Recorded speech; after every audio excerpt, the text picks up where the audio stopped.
Shalom frères et sœurs, je vous salue dans le beau et précieux nom de notre Seigneur Jésus. Aujourd'hui, c'est un nouveau jour et je suis content. David a dit, je suis heureux.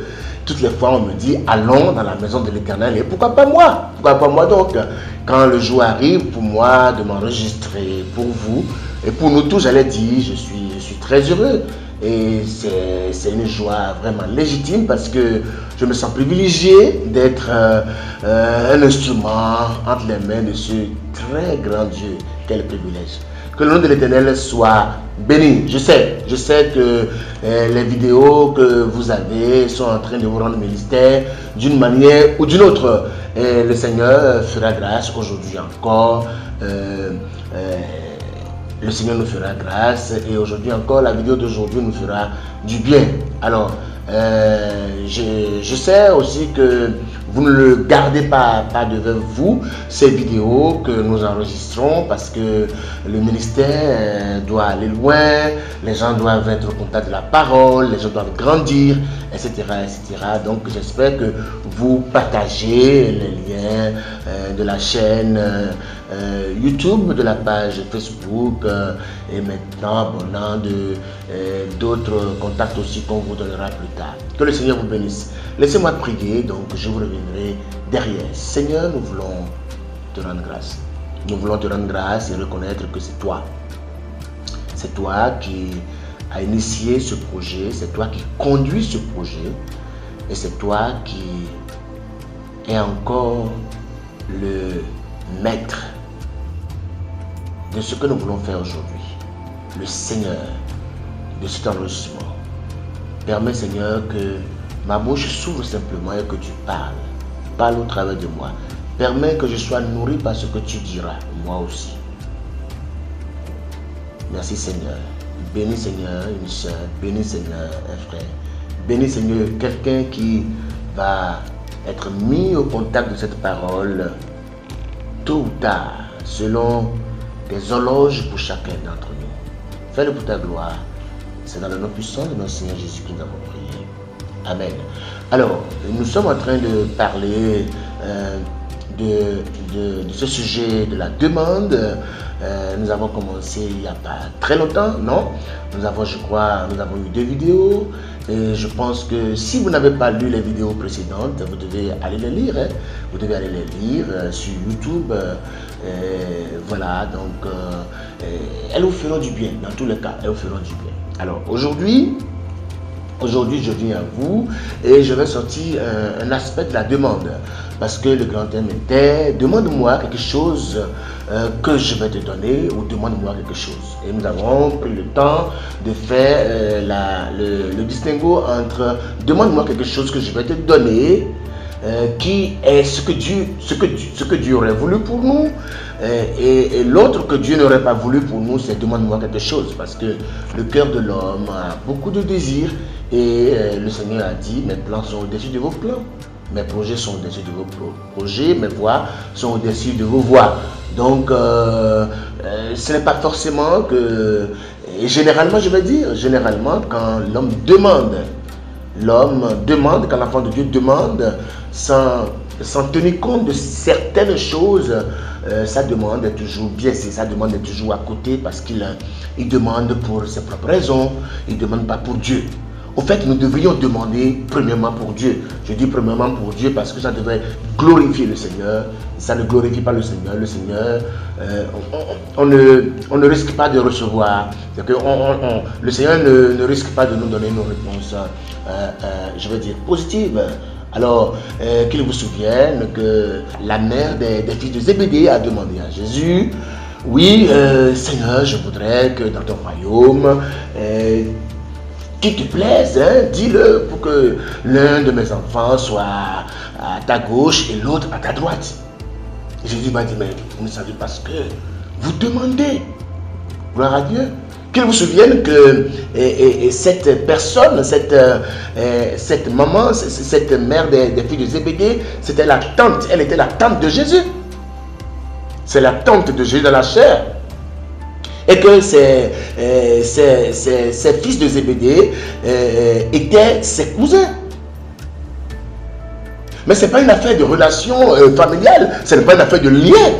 Le Seigneur est en train de dire, ben, je vais souffrir la passion, je vais beaucoup souffrir, on va me crucifier, et après je vais revenir 3 jours après, et tout. Et après ça, ben, je serai assis dans le royaume. Et c'est pourquoi Jésus leur a demandé, mais vous savez pas ce que vous demandez, parce que vous n'êtes pas prêt à boire la coupe. Ça veut dire quoi? À chaque position, il faut payer un prix. À chaque position, je vais dire, correspond à un prix à payer. Lui parlait de sa passion, les autres parlaient seulement de la position. Comme nous le faisons, quoi. Vous voyez, l'humain le fait. Il ne connaît pas les difficultés, les prix qu'on a payés pour que cette position soit, je vais dire, disponible. Mais il va demander la position simplement. Il va demander la position sans se gêner. Il va dire, bon, je mérite cela. Pourquoi tu le mérites? Tu as payé le prix pour le mériter, pour la mériter, ou bien quoi? Ou bien c'est parce que, bon, voilà, c'est tel président qui est aujourd'hui là, donc tu en profites. Mais quand nous avons affaire au Seigneur, ce n'est pas le cas du tout, parce que ce n'est pas une affaire de parents, de lien parental. Non. Amen. Que le Seigneur vous bénisse. Alors aujourd'hui, je viens et je vais vous... ça m'a permis de faire un petit résumé de ce qui s'est passé. Je vais vous lire une écriture dans Jean 16. Jean 16. Je vais lire à partir du verset... Je vais lire le verset 24 simplement. Jusqu'à présent, vous n'avez rien demandé en mon nom. Demandez et vous recevrez, afin que votre joie soit complète. Alors le thème avec lequel je viens à vous aujourd'hui est intitulé « Dois-je toujours demander pour recevoir, avant de recevoir ?» Dois-je toujours demander avant de recevoir? Que le Seigneur vous bénisse. Alors, en tant qu'enfant de Dieu, voilà, nous savons que voilà, c'est biblique quand on nous demande de demander, c'est biblique. Jésus même, c'est lui-même qui a dit, hein, demander. Et ça a fait que, cela fait que les prières des enfants de Dieu se résument à la demande. On demande, on demande, on demande, on demande. Au fait, vous savez, la prière, ce n'est pas que les demandes. C'est le moyen que Dieu a donné à l'enfant de Dieu, aux enfants de Dieu, pour améliorer leur relation avec le Seigneur. Améliorer ses relations avec le Seigneur n'est pas donc synonyme de la demande chaque fois. Parce que ça devient très intéressé. Ça devient très intéressé. Tu ne peux pas faire une prière sans faire une demande au Seigneur. Sans faire une demande au Seigneur. Mais quel type de demande encore? Est-ce qu'il te plaît d'avoir une rencontre avec le Seigneur et tu vas discuter avec le Seigneur simplement? Tu vas discuter avec lui par rapport, je ne sais pas, à ce qu'il aime lui, à ce qu'il aime. Parce que quand on est en relation, en fait, il ne faut pas fermer les yeux sur ce que l'autre n'aime pas. Il ne faut pas seulement dire, moi je veux ça, moi j'aime ça, moi j'aime ça. Mais qu'est-ce que le Seigneur aime? Est-ce qu'il te plaît de dire, Seigneur, aujourd'hui je viens et je veux que tu me parles par rapport à ce que tu aimes, à ce que tu espères de moi, à ce que tu attends de moi. Mais c'est ça. Mais prier, ce n'est pas aller demander, Seigneur, je veux ça, je veux un, je veux deux, je veux me marier, je veux un enfant, je veux une voiture, je veux une maison. Les autres portent des costumes, moi aussi je veux en porter. Mais c'est quoi ça? Ça c'est quoi ça? Ça c'est quoi ça? Tu penses que quelqu'un qui vient te demander tous les jours aura une très bonne relation avec toi? Non, entre nous. Tu as un ami qui vient tous les jours et quand il vient, il ne se soucie pas de ce qui te regarde. Lui, il vient seulement te faire une demande tous les jours. Alors, si tu peux être fatigué de celui-là, Fais-toi l'idée que Dieu peut être fatigué de toi. Ah ben oui, la fois passée, j'ai demandé, j'ai dit que Dieu est touché par nos comportements, par nos choix, par nos désirs. Il peut être touché en bien et il peut être touché en mal. Il a été touché par les 1000 holocaustes de Salomon. Et la Bible nous a dit, Dieu lui a demandé nuitamment, la nuit, que veux-tu que je te donne? Demande-moi ce que tu veux que je te donne. Vous voyez? Donc aujourd'hui, je veux ressortir quelque chose de très important. Et c'est pourquoi je suis parti et déjà à lire ce verset. J'ai dit, oui, demandez. Demandez et vous recevrez afin que votre joie soit parfaite, d'accord? Donc le Seigneur veut bien que nous soyons en joie. Il veut que nous soyons contents. Il veut que nous soyons heureux. Il est un Dieu d'amour, un Dieu beau. Mais est-ce que notre vie ou notre relation avec lui se résume à la demande? Non. Est-ce que notre relation avec lui se résume à la demande? Non. Maintenant, quel est le thème? J'ai dit, est-ce que je dois toujours demander avant de recevoir?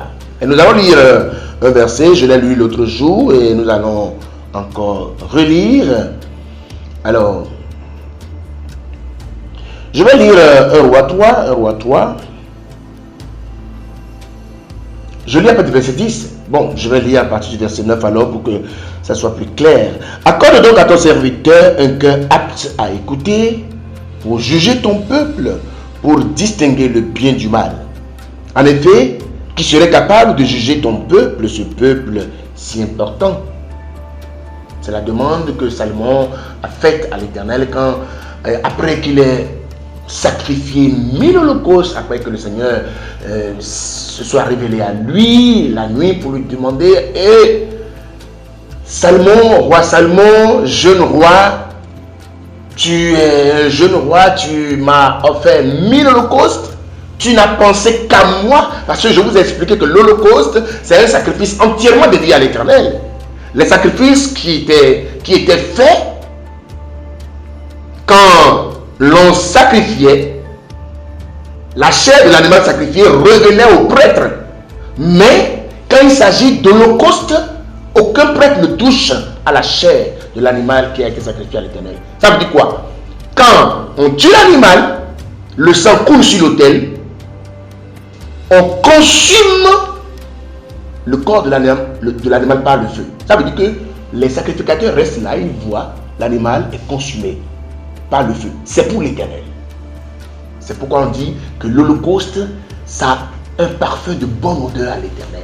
Et Christ est comme l'holocauste.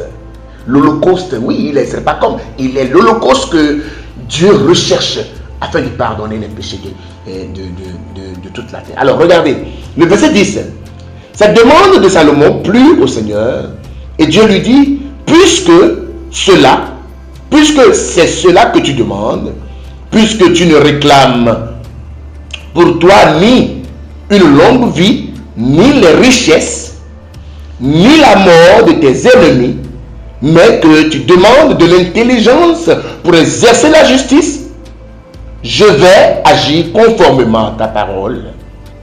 Je vais te donner un cœur si sage, si intelligent, qu'il n'y en a eu avant toi et qu'on ne verra jamais personne de pareil à toi. C'est terrible. J'en reviens. Le 13. Je te donnerai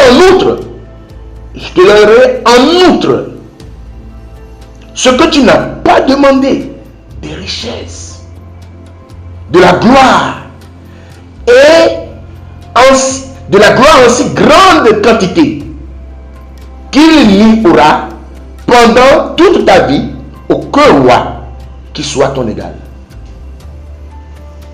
Gloire à Dieu. Alors, est-ce que je dois toujours demander avant de recevoir? Non. Non, tu n'as pas besoin. Tu n'as pas besoin. Salomon n'a jamais demandé la richesse. Il n'a jamais demandé la gloire. Non. Mais comment se fait-il que Dieu a pu lui donner ce qu'il n'a pas demandé? Parce que son cœur était droit devant le Seigneur. Si tu aimes le Seigneur, écoute-moi maintenant. Écoute-moi maintenant. À partir d'ici, écoute-moi. Si tu aimes le Seigneur, si ton cœur est droit devant le Seigneur, même si tu ne demandes pas certaines choses, le Seigneur te les donnera. Oui, parce qu'il est un grand Dieu, il est un bon Dieu. Tu n'as pas besoin de lui demander les choses. Alors, dites-moi, qui est ce père qui aime sa famille, qui chaque fois attend qu'on lui demande qu'il donne la popote? Non. Il doit donner naturellement. Qui est ce père qui aime ses enfants, qui doit toujours attendre, qu'on lui dise, bon, maintenant, il faut coudre des habits aux enfants? Non, il le sait. Il le sait. Il y a des devoirs qui incombent aux parents directement et les parents n'ont pas besoin d'être acculés pour les accomplir. Ainsi, Dieu aussi sait qu'il y a des choses à chaque étape de ta vie qui correspondent à cette étape-là. Et il va falloir bien qu'il les accomplisse dans ta vie, même si tu les demandes, pourvu que ton cœur soit droit.